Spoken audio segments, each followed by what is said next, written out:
My name's Clark, and I work the night shift.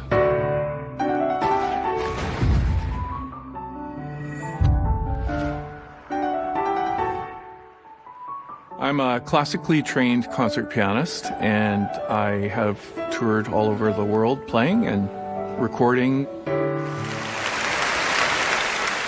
Tired of life on the road as a touring concert pianist, 28-year-old Clark is looking for a place to call home. I got tired of that work and wanted to get off the road and bought a concert hall. I had to sell my house to buy it. Hey, come on. I was going to renovate it and learn the business of music presentation. To save money, Clark also lives at the old concert hall. I ended up having a living unit created in the hall so that I could manage things. When I first moved into the hall, the only other being that was there was my black lab, Maya. The hall is a very old building. It was built in 1884. You expect to hear a few creaks and groans as these buildings expand and contract with the weather and the time of day. I was hearing that quite a bit, but also with its age and its dilapidated state, the hall had a reputation as a space that was a little bit creepy.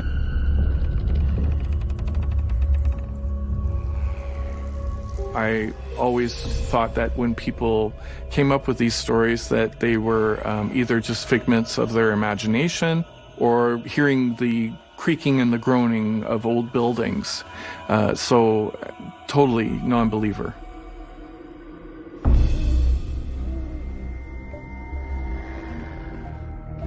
The first strange experience happened to me about a year after I bought the hall.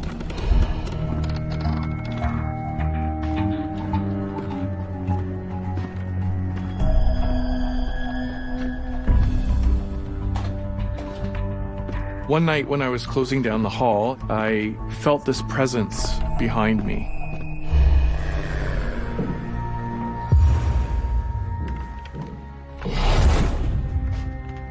Turned around and nobody was there, but you could feel this presence. So I immediately thought someone had gotten into the building, and I had my flashlight with me. Hello? I had to look around every nook and cranny to make sure that nobody was hiding behind any of the spaces in the hall.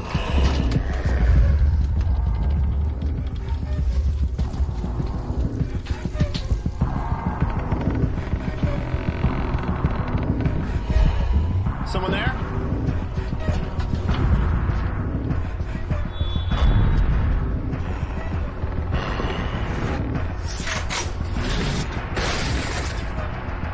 Hello? Hello? I yelled out, "Is anyone there?" And there was nothing. I went into this heightened state of panic because I'm the only one in the hall. We have a security system in the space, including motion detectors and door sensors, and the security system was on when this occurred.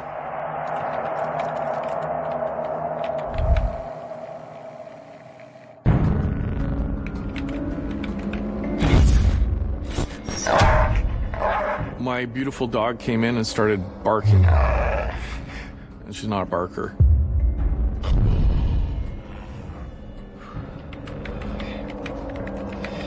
Get it together, Clark.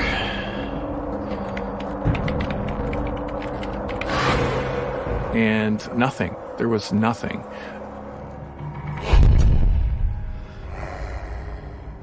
I knew there was no one else in that hall except me. Clark thinks exhaustion may be playing tricks on his mind. I've just been working so hard, 24/7, trying to keep everything together. I thought, oh, you're really starting to lose it, Clark. The fatigue's taking over and you're seeing things. But what happens next cannot be easily dismissed or explained. Besides running the hall, I was still continuing with my career as a concert pianist. I would often perform there. It was a pleasure to play up there until things started to get a little bit creepy. One night, I was performing with a violinist.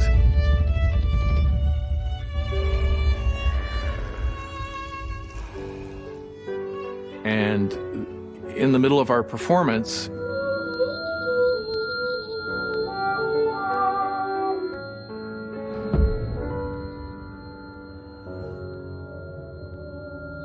I suddenly could not hear that violinist. And that violinist couldn't hear me either. The two of us locked eyes and had a very bewildered look on our faces, not really knowing what was happening. It was a bit of a panic. It was the strangest thing ever. And we were only a very short distance from each other when it happened. In all my experience and understanding of science, it's just something that's totally impossible, and yet it happened. We were able to communicate with each other after a minute or so, and we restarted, and we didn't have that incident again during the performance.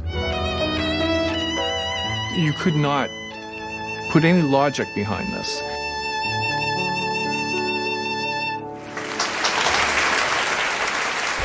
When Clark was performing on stage with his fellow violinists, the way that their perception of sound was being manipulated is something that I personally have never encountered. I believe that this sonic manipulation that's happening could be paranormal because of all the other activity that's been happening.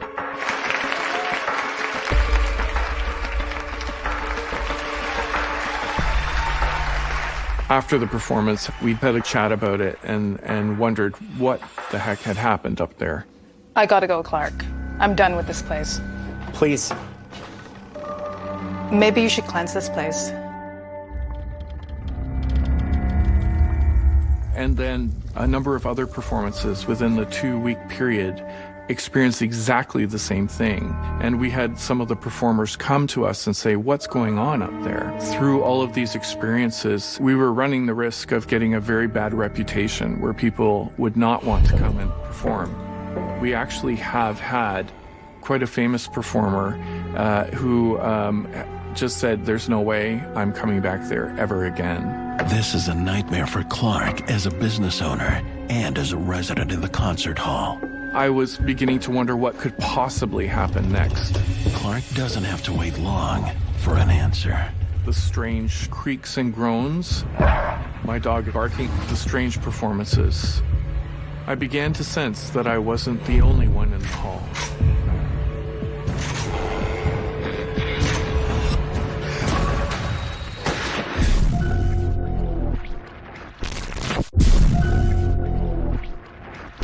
Looking to escape life on the road, Clark buys his own concert hall. He begins to suspect the presence of unseen forces when strange events occur both backstage and on the stage. I suddenly could not hear that violinist. His suspicions are confirmed when he has a terrifying encounter. It seemed like a real person to me at first, and was dressed in this uniform that was red. So I thought maybe it was like a red coat from the War of 1812. My adrenaline just started flooding through me.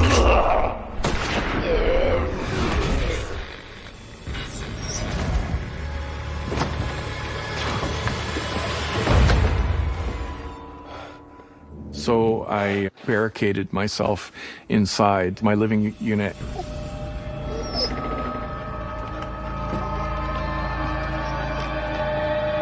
I was beginning to wonder if I was actually losing it.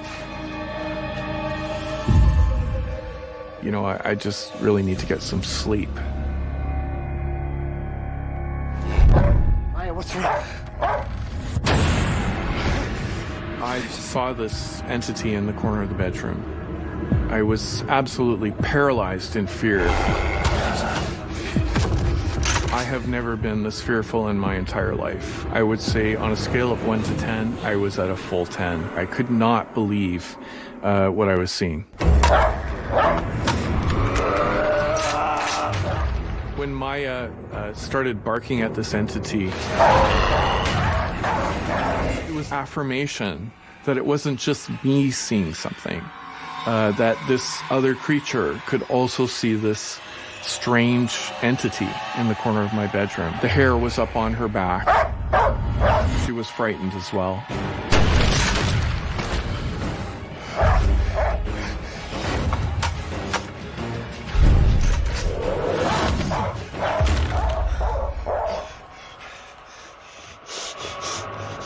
I left the room thinking that maybe when I come back in, I won't see this again.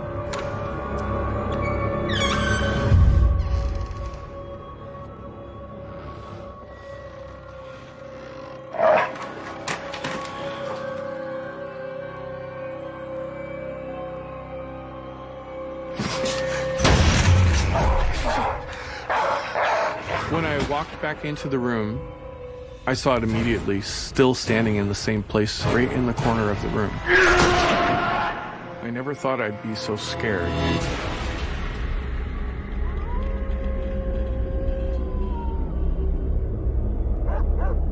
Why didn't you leave the building? I did have the thought that I should probably go and sleep somewhere else for sure. But, you know, I had put my blood, sweat, and tears into this place. Clark takes refuge in the hall, any place other than his bedroom. I had to be brave. I had to make it work, and I was willing to do whatever it took to do that.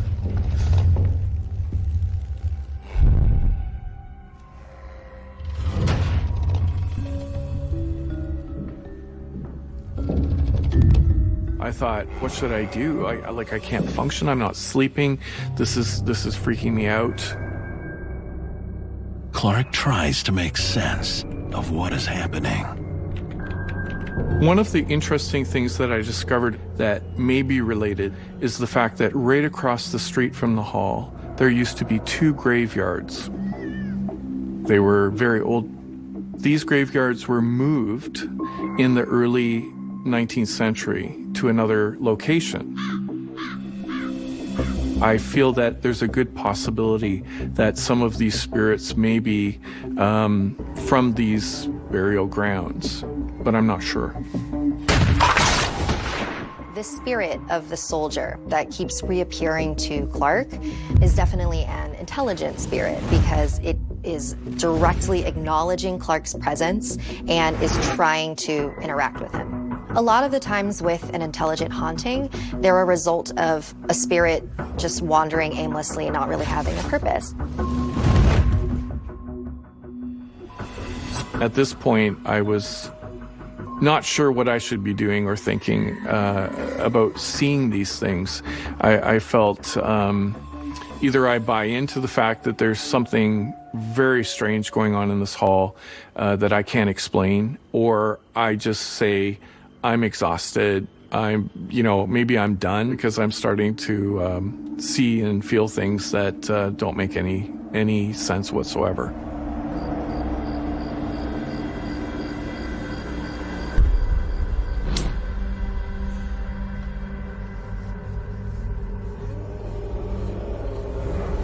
My friend and I decided to do a clearing ceremony of the hall, beginning with my bedroom. We did some rituals involving talking to the entity.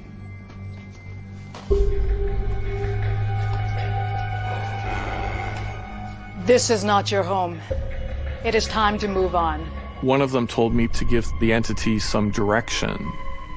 This is not your home. It is time to move on. You shall haunt here no more.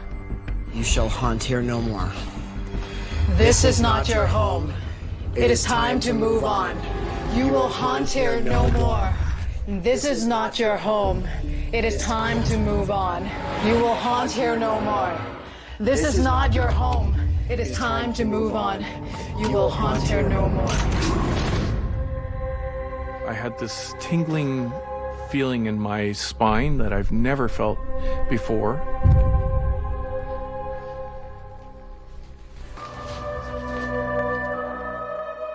I felt the energy shift a little bit. I felt like it was finally over.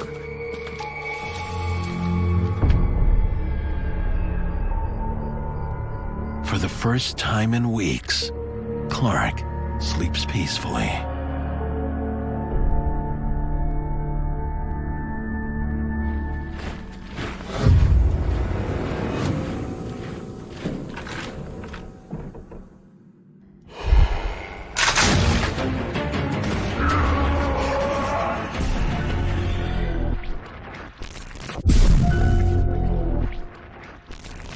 Clark awakes from a dead sleep, only to be confronted by his worst nightmare. In the corner of the room, you could see this figure. Why won't you leave me alone? Leave me alone, please! I was panicked, absolutely panicked. This figure was staring right at me. And I don't know if it was trying to communicate with me. In that moment, I was absolutely terrified. What do you want from me?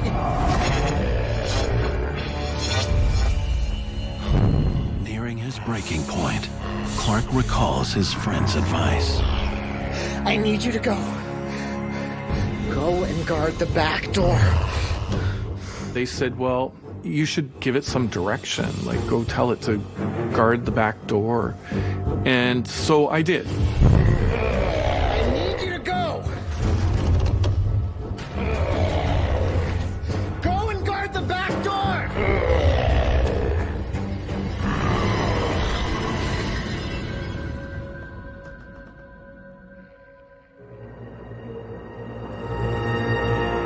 And surprisingly, the entity left.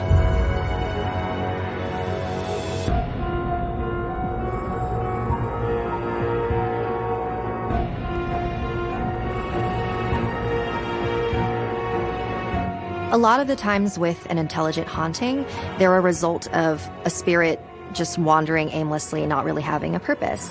And so when Clark gave this redcoat spirit a job, it left him alone.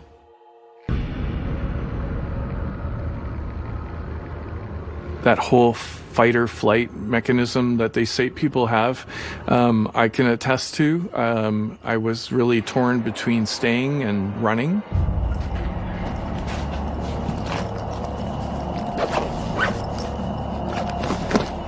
Since that time, I have never experienced that feeling again. It was definitely something that I can't even imagine putting myself back into that state. Clark leaves that night. Living at the hall proves too much. In order to make it work, he'll need to foster a new perspective.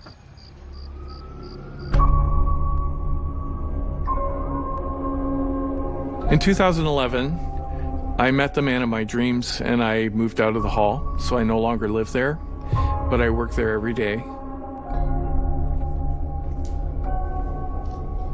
This experience of seeing this entity in my bedroom still haunts me to this very day. It will never ever leave me. It has become part of my life because I see this figure from time to time in the hall.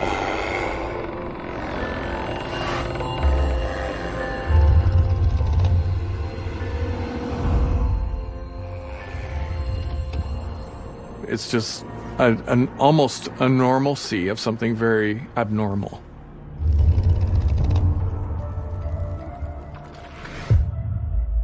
I had no belief whatsoever in the paranormal when I bought this space. I definitely am a believer now. I had enough experiences, concrete experiences, to believe that there is this other dimension and there are other beings in those dimensions. We're not alone.